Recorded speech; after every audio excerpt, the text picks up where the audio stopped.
안녕하세요, 임용환입니다. 오늘은 서울교육대학교 윤리교육과 박형빈 교수님을 모셨습니다. 저는 서울교육대학교 윤리교육과 교수로 재직 중에 있고요. 서울교육대학교 신경윤리융합교육연구센터장을 맡고 있습니다. 우리 임 박사님은 그 토전사부터 제가 애청자입니다. 꽤 오래된 저희 가족이 다 애청자라 오늘도 안 그래도 뵙고 너무나 저희 가족한테 크게 자랑하고 왔다 이렇게 이야기를 했습니다. 책도 되게 많이 썼어요. 인공지능 윤리와 도덕교육, 도덕교육학. 이거 학교생활 나라면 어떻게 할까 시리즈로 쓰신 거죠. 네. 학교생활 나라면 어떻게 할까, 가정생활 나라면 어떻게 할까, 사회생활 나라면 어떻게. 이번에 새로 두 책을 쓰셨습니다. 도덕지능 수업. 그리고 최근에 번역서로 양심이라는 번역서죠, 이거. 네, 번역서입니다. 네, 근데 이거 왠지 철학책이라 조금 어려울 것 같은데. 근데 꼭 철학이라고 보기는 어려운 게요. 이 책을 쓰신 패트리샤 처칠랜드 교수님이 신경 철학자시거든요. 신경 철학의 권위자이신데 어떻게 보면 신경 과학으로 해명하는 인간의 양심. 네, 최근에 그 뇌신경 과학에 대해서 굉장히들 연구도 많이 되고 있고 그렇죠, 관심이 사실. 많으시잖아요. 네, 그게 근데 그렇게 말씀하시니까 더 어려운 책처럼 느껴지는데 아니라는 거죠. 네, 네. 네. 오늘 원래 주 책은 이거예요. 도덕지능 수업 가지고 얘기할 건데 그래도 이게 중요한 문제가 우리가 도덕을 얘기할 때 그 양심이란 문제를 어떻게 정의하느냐. 네. 그리고 그런 것을 어떻게 정의하고 어떻게 행동하느냐. 그래야 어떻게 교육하느냐. 중요한 문제거든요. 근데 말씀드린 것처럼 이렇게 말하기가 자꾸 어려운 것처럼 그렇게 어려운 책 아니에요. 그런 전제 하에서 말씀드리고 있는 겁니다. 제가 이거 읽어봤는데 이 책이 선생님용인지 학생용인지 부모용인지 조금 애매한 것 같아서요. 네. 그러니까 원래는 초등학생 그리고 중학교 한 1, 2학년 학생들을 대상으로 해서 쓴 책인데요. 그런데 이제 원하는 것은 선생님과 함께 부모님과 함께 읽기를 바라는. 그래서 오늘 제가 좀 말씀드릴 부분도 아마 연관이 있을 것 같습니다. 그래서 이 책 내용에 이건 정말 쉽고 동화 같은 책이에요. 네. 그리고 쉽다고 유치한 건 절대 아니죠. 네, 그렇죠. 그래서 이 도덕지능 수업이라는 내용이 저한테는 좀 낯설어요. 저희 세대는. 그리고 도덕교육이란 게 왜 필요한지 어떻게 하는 것인지 거기에 대해서 한번 질문을 드리고 그 다음에 저희가 커뮤니티에서 질문을 좀 받았어요. 근데 우리 채널 생긴 이래 이렇게 수준 높은 질문이 이렇게 많이 올라온 게 10번은 모셔야 될 것 같은데요.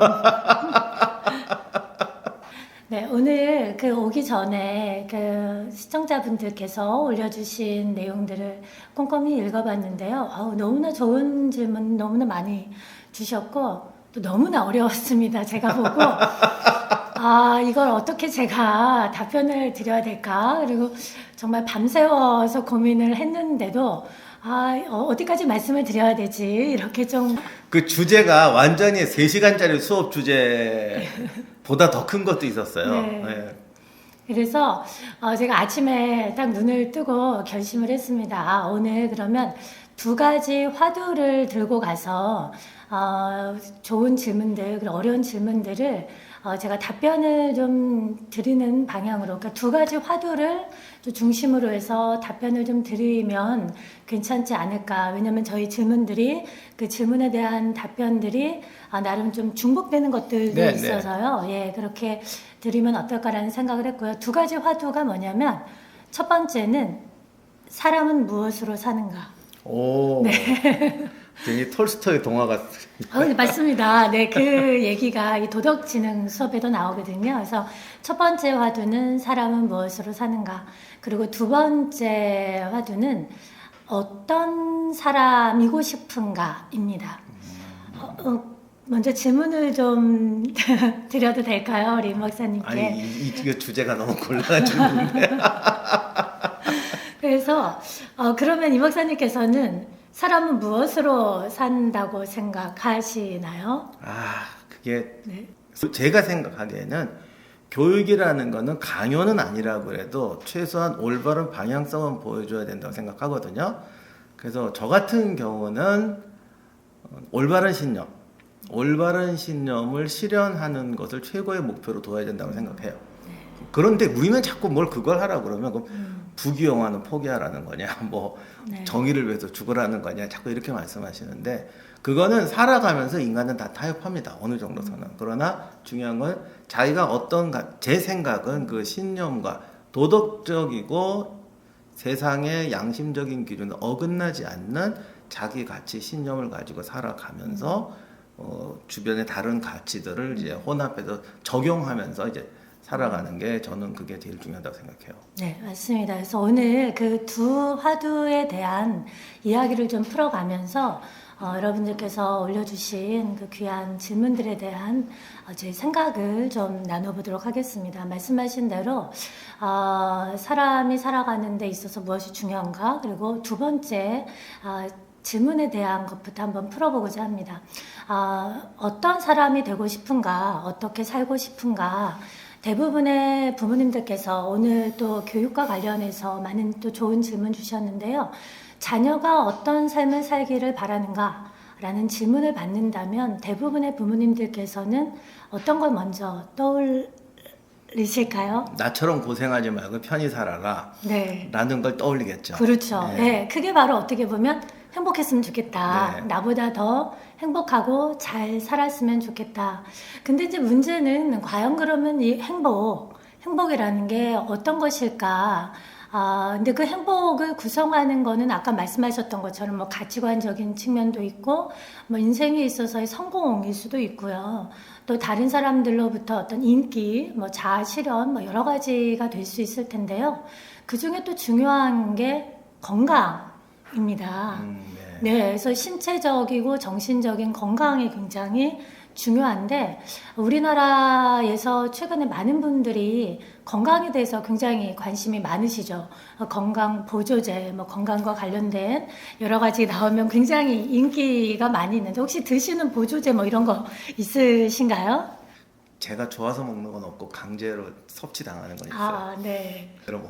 그러니까 어쨌든 그 건강이 굉장히 중요하기 네. 때문에 저도 집에 보면 굉장히 많은 건강 보조 식품들이 있는데요. 근데 생각을 해보면 육체적 건강 굉장히 중요한데 사실 그거보다 더 중요한 게 정신적인 건강 같아요. 맞아요. 네. 사실 오시기 전에도 지금 저 옆에 노희경 교수가 있는데 저 집은 지금 애 다 키워가지고 관심이 없어요. 긴장감이 네. 없잖아요. 오시기 전에도 그 얘기했어요. 그러니까 꼭 정신건강이라는 게 무슨 정신병원에 들어가고 이런 네. 게 아니라 정말 결국 지나고 보면 어떤 작은 가치 있잖아요. 어떤 뭐 콤플렉스라든가 어떤 뭐 강박이라든가 이런 게 그냥 훅 수십 년의 삶을 그냥 훅 지배해 버리더라고요. 돌이켜 보면 야 내가 왜 이렇게 살았지 하는 부분이 많은 분들이 내가 뭐 좋은 학교를 나왔더라면 좋은 부모님을 만났더라면 이때 선택을 이렇게 했더라면 이것 때문에 내 인생이 갈라졌다라고 생각하는 분이 많은데 요즘에 제가 이렇게 저도 이제 나이 들어도 쭉 보면 어떤 정말 사소한 콤플렉스, 강박증, 네. 잘못된 가치 아니 무슨 심각하게 무슨 잘못된 가치 말고 일상에서 용납할 수 있을 것 같지만 어떤 좀 편향된 가치 이런 것들이 그 사람을 정말 딴 삶을 살게 만들었더라고요. 그래서 정말 중요한 게 어떻게 보면 그 신체 건강뿐만 아니라 마음의 건강, 네. 정신의 건강, 그 꼭 뭐 정신병까지는 안 가더라도 그렇죠. 예. 최근에 그 팬데믹 이후에 미국도 마찬가지고 우리나라도 청소년들 그리고 심지어 10대, 20대의 우울증 네. 그리고 뭐 정신적인 병이 들어서 정신병동에까지 가야 하는 그런 사태까지 이른 그런 케이스들이 굉장히 많이 늘어나고 있다고 그래요. 그런 걸 보면 어떻게 보면 이 행복에 있어서 건강, 특히 신체적인 것뿐만이 아니라 마음과 정신의 건강도 굉장히 중요한데 그 정신의 건강하고 밀접하게 관련이 돼 있는 게 바로 도덕지능입니다. 많은 부모들이 네. 선생님 말씀하신 그런 문제에 대해서 반대로 생각하는 경우 있는 것 같아요. 예를 들면 도덕적 관념이 투철하면 네. 세상 사는 게 더 힘들 것이다. 그렇죠. 솔직히 이런 분들 많잖아요. 네. 우리 어릴 때도 네. 자녀들이 조금 도덕 문제 얘기를 얘기하면 부모들이 오히려 벌벌 떨어요. 네, 그렇죠. 야 공부 열심히 해. 네. 그냥 출세하면 다 돼. 이렇게 가르치는 부모 저희 세대는 진짜 많았어요. 네. 오히려 이런 거 싫어했죠. 양심을 가지고 있으면 세상을 더 힘들게 살 것이고 정신적 고충을 더 받을 것이다. 그렇죠. 네. 근데 그게 어떻게 보면 우리가 여태까지 도덕이나 윤리에 대해서 가진 편견인 네. 것 같아요. 너무나 고루하고 현실하고는 상관이 없고 마치 지나치게 도덕적이거나 윤리적인 사람이 되면 손해만 보고 살 것 같은. 예. 그래서 소위 말하는 호구가 되는 거야. 아, 이렇게. 근데 절대 그렇지 않거든요. 그러니까 우리가 이제 도덕적인 측면을 보면 물론 마더 테레사처럼 그리고 수녀님처럼 굉장히 고귀한 인격을 가지신 분도 훌륭하고 우리가 존중하죠. 그러나 우리가 모두 다 우리 아이들이 다 너 마더 테레사처럼 살아야 돼.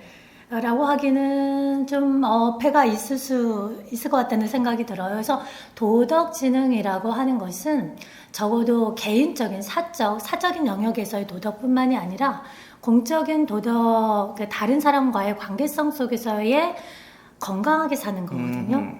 합리적으로 판단하고 네. 올바르게 생각하고 그리고 결코 사이코패시가 건강하다라고 말하지 않잖아요. 그럼요.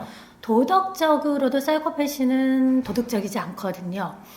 마약 중독자, 제가 이제 미국에서 연구년을 보내면서 길거리에서 정말 굉장히 가슴 아팠던 순간이 있었는데, 뭐 지역에 가서 지나가다가 사람들이 많이 모여 있는 거예요. 근데 마약 중독 홈리스가 돌아가신 거예요.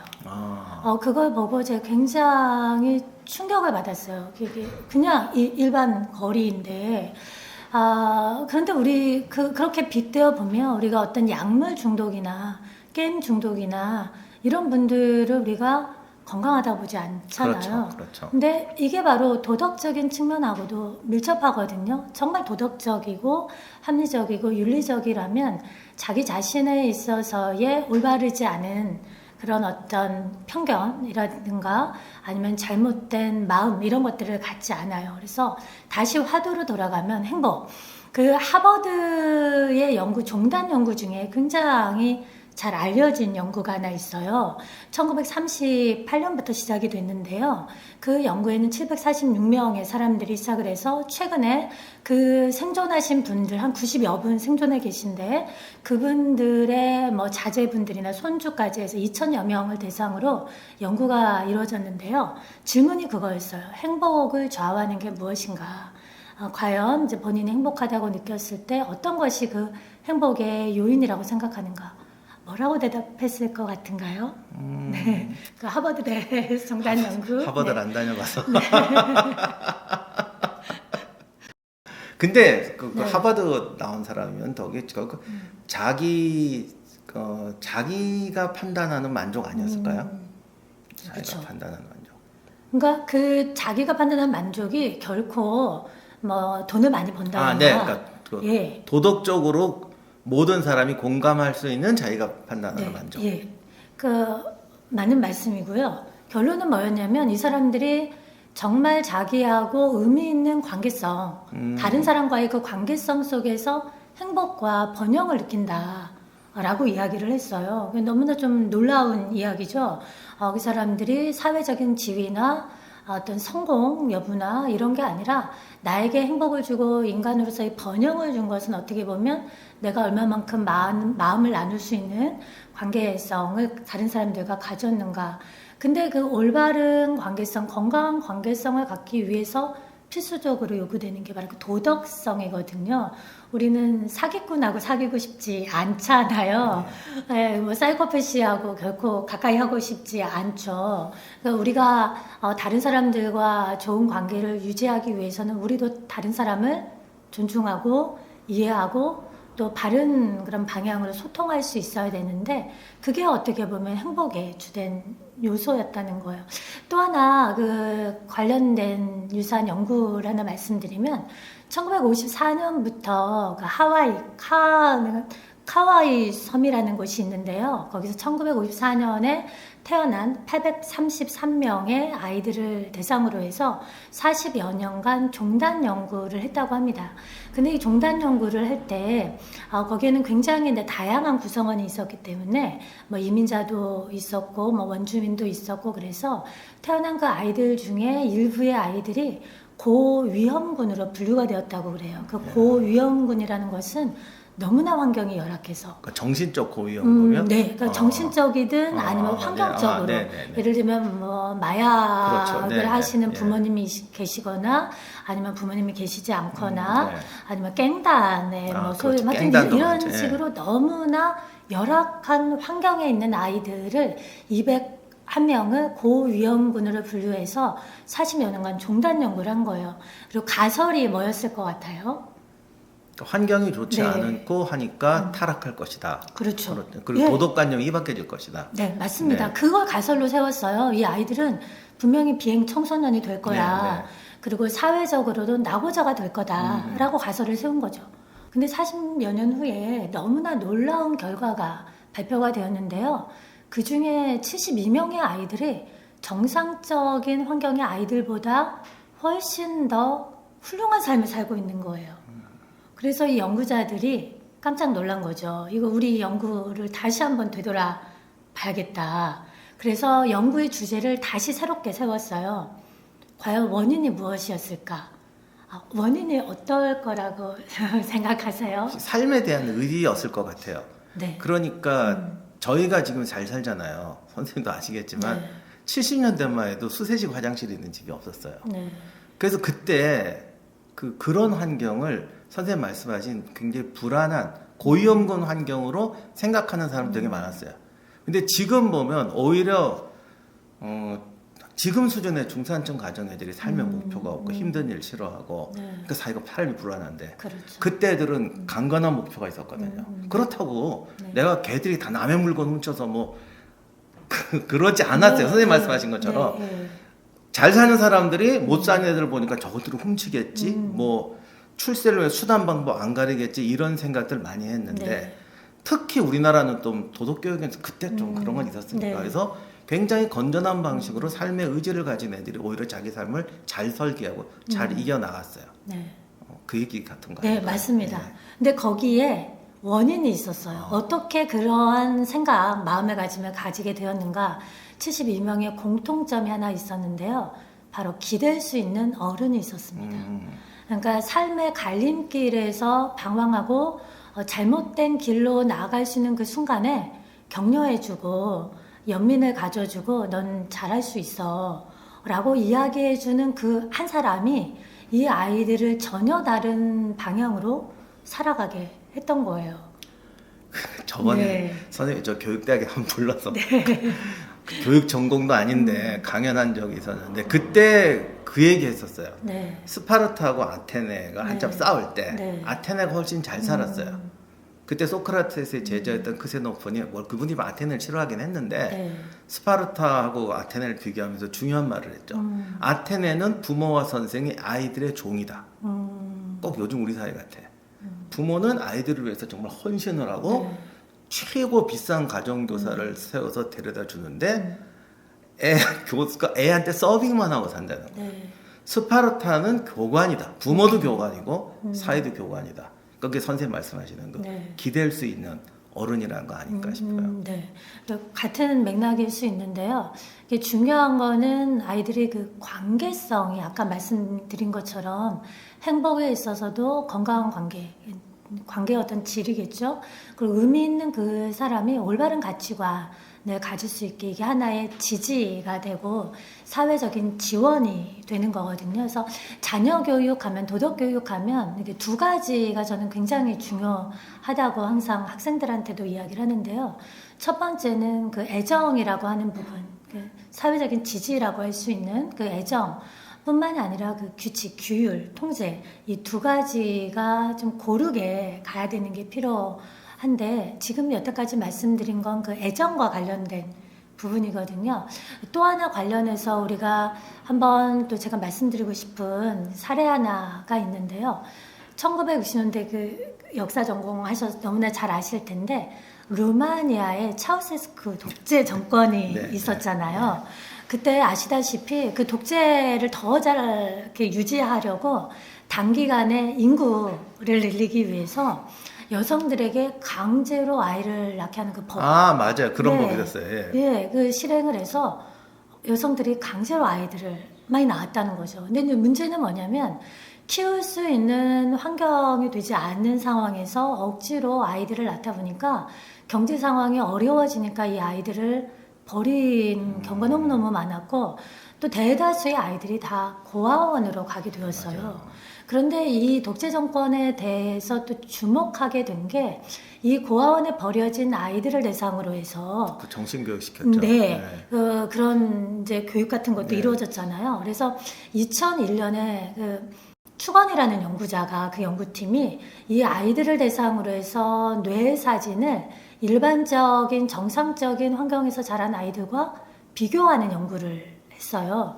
그런데 너무나 놀랍게도 정상적인 환경에서 자란 아이들의 뇌 활성화도나 이런 것들은 굉장히 정상적이었는데 이 고아원의 아이들은 그 신경 활성화도 굉장히 낮았고 특히나 그 언어를 사용하는 영역의 부위의 활성화도 낮고 뭐 정서적인 차원의 변형계의 부분도 그렇고 뇌 발달이 전반적으로 저조한 게 밝혀진 거예요. 그래서 그때 이것을 통해서 알게 된 게 뭐냐면 인간에게 있어서 그 사회적인 지지가 굉장히 중요하다. 왜냐하면 그 고아원에 아이들이 버려졌기 때문에 간호사 한 명이 수십 명을 돌봤어야 됐다고 그래요. 네, 이게 좀 오해하시면 안 되는데 이게 네. 비정상적인 그 루마니아의 그 그렇죠. 특별한 거원을 그렇죠. 말씀드리는 예, 겁니다. 아까 말씀드렸듯이 예. 1960년대에 그 독재 정권 안에서 그 비정상적인 환경 안에서 그 아이들이 제대로 된 돌봄, 신체적인 접촉도 전혀 받지 못하고 또 계속 침대에 누워 있어야 되는. 근데 그 아이들이 육체적인 열악함이 그 뇌 건강의 열악함뿐만이 아니라 언어 발달, 정서 발달, 지능 발달, 당연히 학업 발달에도 영향을 주었겠죠. 이것이 어떤 연구하고도 연결해서 이야기가 되고 될 수 있는데요. 그 연구 중에 하나가 너무나 잘 알려진 1950년대 할로우의 원숭이 실험이에요. 전 잘 몰라요. 네, 예. 그 할로우의 원숭이 실험도 굉장히 좀 많이 알려진 것 중에 하나인데요. 핵심적인 거는 이제 두 가지 실험을 했어요. 첫 번째는 어미에게서 원숭이를 떼어내서 철로 만든 어미 원숭이를 하나는 만들어주고 또 하나는 부드러운 천으로 만든 어미 원숭이를 이렇게 준 거죠. 근데 이 원숭이가 어디에 가 있었을까요? 부드러운 데가 있었겠죠. 네. 예. 너무나 놀랍게 이 원숭이가 부드러운 데 가서 항상. 근데 더 놀라운 건 이 철로 만든 원숭이에게는 이제 젖병을 이렇게 달아줬어요. 그리고 이렇게 천으로 만든 원숭이, 어미 원숭이한테 젖병을 주지 않고 그러면은 이 원숭이가 어디로 갔을까요? 그래도 부드러운 데로 갔을까요? 맞습니다. 부드러운 데에 항상 있다가 배고플 때만 철 원숭이한테 가서 입만 가서 그 우유병에 우유를 먹고 발과 몸은 그 천원숭이 있었던 왠지 거예요. 가정에서 아빠, 엄마의 역할 같아. 그러니까 그 동물도 예. 그 신체적인 접촉이나 그 지지나 그 사회적인 측면이 굉장히 중요하다는 거죠. 제가 중간에 잡소리를 네. 하면 안 되는데 사실 선생님 말씀하신 거 조금 비슷한 얘기일지도 몰라요. 그 전쟁 영화 보면 특수부대 네. 막 이런 거 하면은 다 무슨 범죄자 출신 깡패들 이런 애들을 모아서 뭐가 되는 것처럼 네. 하잖아요. 근데 실제로 그 특수부대 2차 대전 코만도나 뭐 검은 악마 이런 분들은 뭐 울어요. 우리 부대는 전까지 한 명도 없었다. 깡패 없었다. 왜냐하면 그게 가장 잘못된 오해인데 그런 분들이 군대에서 훌륭하게 되는 경우 거의 없어요. 그리고 또 이런 착각들 하죠. 이게 전쟁은 뭐 정말 죽고 살고 별짓 다 하는 거잖아요. 그럼 충격을 받을 거잖아요. 그러면 약간 청교도적인 어떤 윤리적인 교육을 받고 자란 사람은 잘 적응을 못할 거다. 뭔가 좀 이렇게 어릴 때 뭐 훔치기도 하고 좀 세상의 가치관을 다양하게 사는 애가 적응을 잘할 거다라고 생각하는데 실제로 보면 반대예요. 군대에서 가장 좋아하는 사람이 오히려 윤리관과 도덕관이 올바른 사람이에요. 이분들이 그렇다고 그러면 총도 안 쏘고 나쁜 짓 안 하니까 그러니까 우리가 흔히 말하는 전쟁에 적응을 못한 아니요 하죠. 하지만 그걸 이겨내요. 그걸 이겨내는 힘이 중요한 거예요. 진짜 중요한 네. 말씀을 지금 해주신 것 같아요. 그 패트리샤 처칠랜드, 그 뇌신경 철학자인 패트리샤 처칠랜드도 그 양심이라는 책에서 이 책 말씀하시는 네, 거예요. 도덕에 있어서의 도덕에 어떻게 보면 이제 무감증이라고 해서 도덕이 없는 그런 사이코패시로부터 해서 너무나 도덕적인 것만 추구하는 새심증이라고 표현을 하기도 하거든요. 그래서 심지어는 이 예에 자기에게 먹는 것에 대해서 너무나 신경을 쓰다 보니까 아사로 죽은 친구에 대한 이야기도 이렇게 잠깐 나오는데요. 그 극단, 양극단의 그 아리스토텔레스가 얘기하는 것처럼 중용이 굉장히 중요하고 저는 그 도덕 윤리가 지금 말씀하신 것처럼 그 면역 체계를 만들어준다. 그 어떤 상황에서도 그 패트리샤 처칠랜드의 용어를 빌리면 그 설정점, 정말 내가 있어야 될 그 균형점으로 돌아가서 나를 잘 유지할 수 있게 만드는 게 바로 도덕 윤리고 그것이 어떻게 보면 면역 체계와 같다는 거죠. 어떠한 상황에서도 맞습니다. 네. 네. 그 전쟁터에서 그런 일이 있어요. 네, 그러니까 예. 뭐 사람을 정말 죽여야 되고 물건도 훔쳐야 되고 나쁜 짓도 해야 돼요. 근데 오히려 중심이 있는 사람은 전쟁이니까 이렇다는 걸 이해하면서 중심이 안 무너지는데 그렇죠.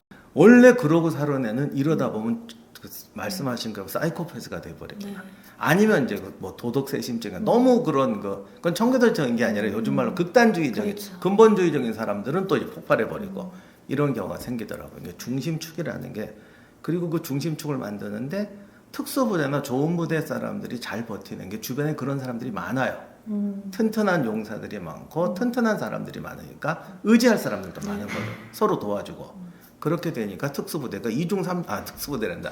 이런 정예부대가 2중 3중으로 더 잘 싸우고 잘 견디는 거죠. 그래서 정말 중요한 게 아까 제가 처음에도 말씀드렸던 것처럼 도덕 윤리하면 고리타분하다. 마치 손해만 보고 살아야 할 것 같아. 근데 절대 그렇지 않다는 거죠. 어떻게 보면 아이들이 어떤 환경 속에서도 자기를 지켜낼 수 있게 이 지킨다는 게 이기적이 되라는 건 아니에요. 그러니까 자기 자신을 올바르게 지켜낼 수 있는 그런 정신적인 강함, 어떻게 보면 면역 체계를 강하게 만들 수 있는 정신 건강을 더 강하게 할 수 있는 것 중에 하나가 핵심적인 것이 바로 이 윤리와 도덕, 가치관의 측면이고요. 이어서 아까 그 활로의 원숭이 실험 이어서 하나를 더 말씀을 드리면 그 원숭이들 중에 한 새끼 원숭이를 떼어내서 무리 속에서 떼어내서 혼자 고립을 시켰어요. 어떻게 보면 지금으로 말하면 IRB나 이렇게 생명윤리로 보면 굉장히 뭐 이렇게 원숭이긴 하지만 좀 잔인한 실험이라고 할 수도 있을 텐데 고립을 시켰는데 너무나 놀랍고 충격적인 것은 이 고립됐던 원숭이 때린 것도 아니에요. 그냥 고립만 시켰어요. 그래서 다른 원숭이들은 자기들끼리 활동하고 음식을 나눠 먹을 때 혼자 음식을 먹고 혼자 있게 만든 거죠. 우리 안에 가두어서. 그런데 일정 시간 이후에 이 원숭이를 다른 원숭이들의 무리 속에 이렇게 보내줬어요. 어떻게 됐을 것 같으세요? 그건 지금까지 한 것 중에 제일 어려운데요. 네. 잠깐만 확인요. 지금까지 한 것 중에 제일 어렵다. 혼자 고립해서 살아요. 네, 혼자 고립돼서 있었어요. 그 어린 원숭이가. 나 학교 다닐 때보다 더 긴장돼. 역시 초등학교 선생님이 제일 무서운 것 같아요. 죄송합니다. 농담하려고 한 건데. 고립이야. 네, 고립. 왜 그랬냐? 어떻게 됐냐면 이 원숭이인데도 적응을 못했어요. 굉장히 공격적이었어요. 그렇지. 네, 그리고 주변에 그 다른 원숭이들이 와서 좀 사귀어보려고 했는데 이게 무슨 의미인지를 모르니까 나를 공격하는 건가? 이런 이제 반응들이 나온 거죠. 결과적으로는 영구적인 사회적인 불능자가 되었다는 거예요. 근데 요즘 아이들 집에서 게임, 뭐 인터넷, 뭐 스마트폰 필요할 때는 그 지식적인 거, 그 철학자 라일이라는 사람이요, 그 명제적인 지식과 방법적인 지식에 대해서 이야기를 한 적이 있거든요. 근데 그 명제적인 지식은 에베레스트 산이 높이가 얼마냐 단번에 알 수 있는 거죠. 그런데 방법적인 지식은 피아노를 칠 줄 아는 거, 뭐 노래를 부를 줄 아는 거 한 번에 될 수 없는 거죠. 근데 이 사회성이라는 것도 다른 사람과 더불어 산다는 것도 이 방법적인 지식도 굉장히 상당하거든요. 그러니까 알아야 되는 에티켓은 알아야 되지만 실제로 해볼 수 있어야 되는데 아이들이 가정은 협소한 사회잖아요.